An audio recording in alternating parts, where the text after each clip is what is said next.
So much for transitions. Stand in the place where you live. Think about direction. Think about the place where you live. Do you wonder why you haven't before? If you are confused, your feet are going to be on the ground.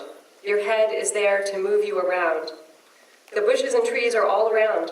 Think about the place where you live. Stand in the place where you are. Have you ever thought about ways to make personal connections and learn more about your students?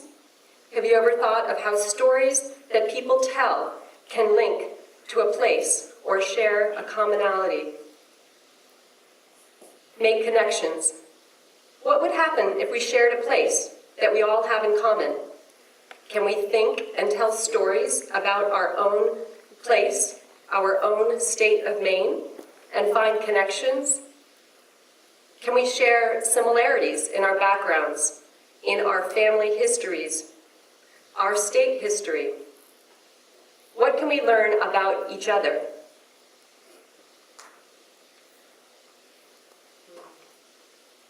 Circle around to yourself. Self-reflect. What do you see? What happens when you ask students to be self-reflective, to look inside and share stories that they have?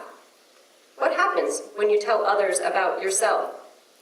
Can these reflections be tied together to tell a story?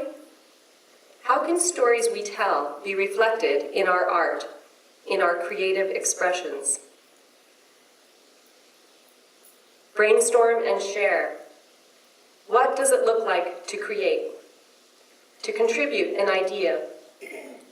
What happens when we brainstorm and then share those ideas? What happens when we give gesture and symbols to our ideas?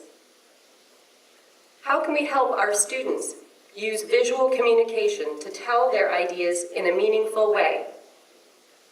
What does it look like when we imagine together?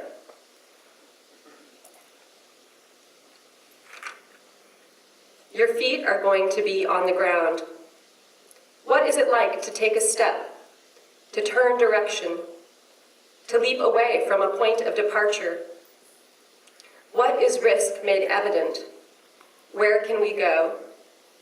Where can we take our students through the arts? What can we discover on our journey together? The bushes and trees are all around. Think about the place where you live. Stand in the place where you are. What happens when we really look and observe our location, our home, and tell others about it? Where can our roots lead us? What can be a landing place or a point of departure? What stories can we learn from artifacts that are left from the past? What is familiar and what is new? Check with the sun. How can we create authentic art that examines our identity, our connection to place? Where can we bring our students? What can we learn from each other? Stand in the place where you are, explore your identity and relationship with a place, our commonality, Maine. Make Maine and make me.